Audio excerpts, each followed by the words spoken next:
These refugees in the port of Piraeus could be considered the lucky ones.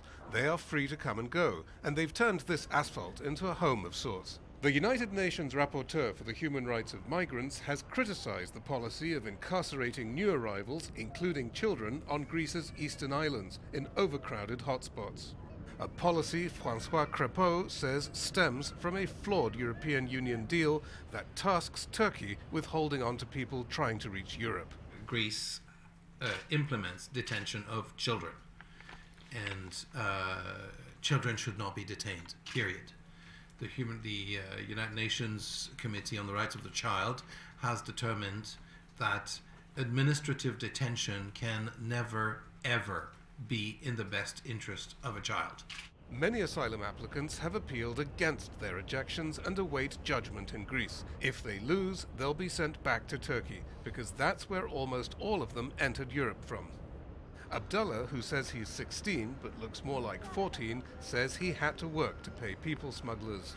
I am alone. I worked there because my father is 53 years old. He can't work. And I have sisters, they can't work. Just the men working in Syria. Okay, and I am Syrian boy, and I will work for my family. I worked 3 years. No one wants to go back. If they send us to Turkey, it's the best to send us to Afghanistan.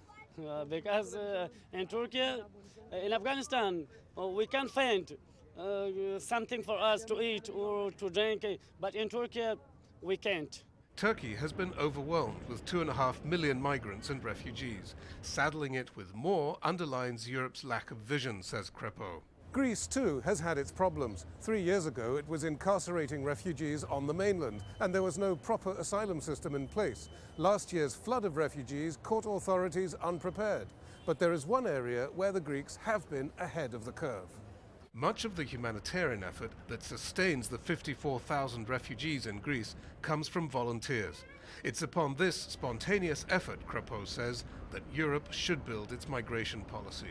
Psaropoulos, Al Jazeera, Athens.